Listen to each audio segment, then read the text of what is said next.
Halo guys, balik lagi di channel gue Henry GVD. Kali ini kita akan mereview dongeng yang berjudul Swallow Star Season 3 episode 123 ya.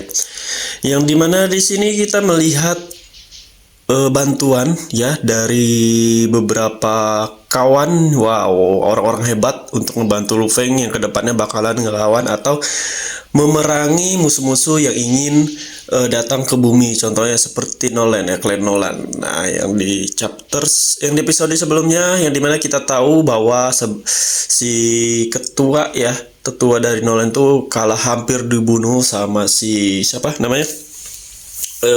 Mingyu ya, Mingyu. Iya, si Mingyu yang kekuatannya udah di level yang di atas mereka semua, yang hampir dibunuh di saat-saat terakhir, malah ditolong sama salah satu petinggi mungkin ya. Petinggi yang membuat Mingyu pun nggak bisa berbuat apa-apa nih, takut berperang lah antara galaksi, karena di antara organisasi atau klan itu kan saling membuat perjanjian tidak ada perperangan masing-masing kalau nggak ada penyerangan di antara mereka, kecuali kalau ada harta atau ada harta yang emang ada di dunia baru loh, ibaratnya gitu. Tapi kalau di luar itu ya nggak mungkin berperang karena nanti bahaya. Nah, di sini dia selamat ya, mau nggak mau Mingyu pun diam. Tapi di sini Mingyu ngasih beberapa senjata untuk bantu Lu Feng menghadapi Clan Nolan nantinya. Nah, nggak diduga malah muncul si robot yang waktu kompetisi di alam dalam itu ya, si botak, kakek-kakek botak itu ternyata muncul di timnya Lu Feng. Wah, gue nggak nyangka ya, ternyata dia bebas itu malah masuk ke timnya Lu Feng. Gue kira tuh bakalan jadi musuh ya, ternyata dia malah jadi temennya si grupnya Lu Feng. Karena si Lu Feng membawa salah satu hadiah yang diberikan sama si botak ini ya, lalu diberikan ke Lu Feng dan dia muncul dari situ. Dan ternyata semua yang ikut dalam kompetisi tersebut sia-sia guys, karena kristal yang sebenarnya itu adalah diri dia sendiri, bukan yang lain ya. Makanya di sini sepertinya Lu Feng kedepannya bakalan dapat kekuatan baru sama temen-temennya, apalagi salah satu temennya, kakaknya yang botak juga itu menjadi pewaris dari seseorang yang kuatnya di level universe ya, pewaris yang tentang kekuatan guntur ya atau listrik. Bisa keren banget ya, si botak itu tiba-tiba dapat warisan kekuatan teknik yang benar-benar pasti kuat banget ya, apalagi level universe tuannya atau masternya yang dulu. Dan banyak juga teknik pengetahuan yang bakalan diajarin ke si kakaknya Lu Feng ini, gue lupa namanya siapa. Nah, berarti bertambah dong pasukannya. Yes, bertambah dan malah semakin kuat ke depannya. Dan menurut gue ini bantuan paling besar sih di antar senjata, karena dengan informasi ini si temennya ini bakalan lebih kuat, lebih hebat lagi ya. Rananya bakalan naik, apalagi di bumi pun Lu Feng udah ada monster behemoth ya. Ditambah pasukan ini, menurut gue bakalan menang sih ya, kecuali kalau seluruh galaksi emang kayak mau mau mengambil bumi, baru dia bakalan kerepotan. Mungkin nggak bisa, karena kan kekuatan para tetua di seluruh galaksi itu tetuanya tinggi-tinggi di level universe di atas, sedangkan Lu Feng dan teman-temannya masih di ranah stellar bawah lah, masih cek lawan Clan Nolan aja dia udah agak kesulitan gitu ya kan.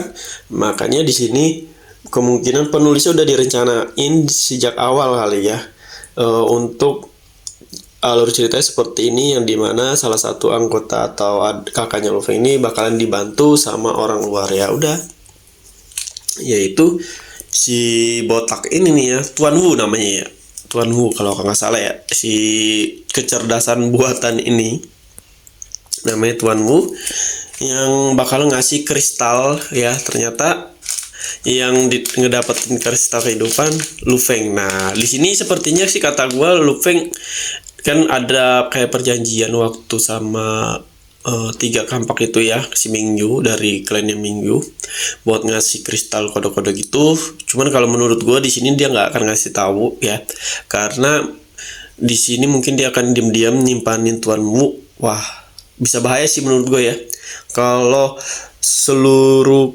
klan ya seluruh klan yang di galaksi tahu kalau Tuan Wu ternyata berpihak sama Lu Feng, gue yakin si Lu Feng bakal jadi incaran di seluruh galaksi. Bakalan dia jadi musuhnya seluruh galaksi mungkin ya. Para tetua yang dibohongin lah, dikibulin, udah ngorbanin banyak prajurit kan. Apalagi anggota kerajaan yang kesel udah dendam sama Lu Feng terus ditipu sama Tuan Wu. Wow, paling-paling bisa-bisa habis bumi ya. Makanya menurut gua mungkin Lu Feng bakalan diem-diem dulu sampai dia bener-bener kekuatannya tuh cukup untuk melawan seluruh galaksi ya.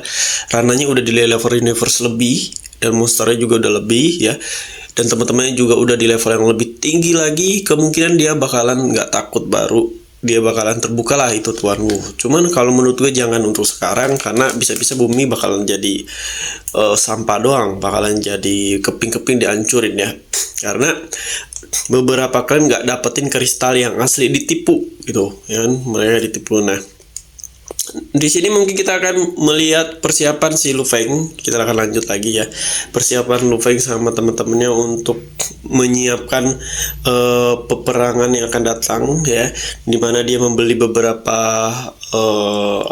bahan-bahan untuk meningkatkan serta kekuatan dari Lu Feng sendiri dan juga dari si kakak-kakaknya yang 2 orang itu ya.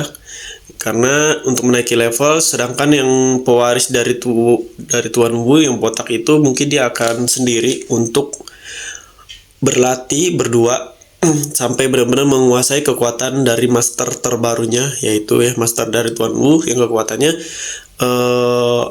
guntur ya, listrik. Ibaratnya pas lah sama elemen si botak ini. Si botak ini level sama listrik. Kan kalau Lu Feng udah ada, berarti sisa satu lagi tuh yang merah, yang si merah dia kayaknya belum dapat master ya, belum dapat kayak kecerdasan buatan atau guru lah buat ngebantu dia lebih naiki rananya. Kemungkinan sih di spoilers teman-teman banyak juga katanya nanti kalau udah emang bumi udah bisa ditinggal itu dia bakalan masing-masing pergi guys. Yang kakaknya satu kemana, yang satunya juga kemana buat berlatih lah mencari kekuatan yang lebih tinggi lagi. Jadi nggak mungkin stay di bumi doang guys. Kedepannya tuh bakalan mungkin bisa ceritanya ke dimensi, ke galaksi. Ini kan mungkin ada cuma galaksi Bima Sakti. Galaksi itu kan banyak kan.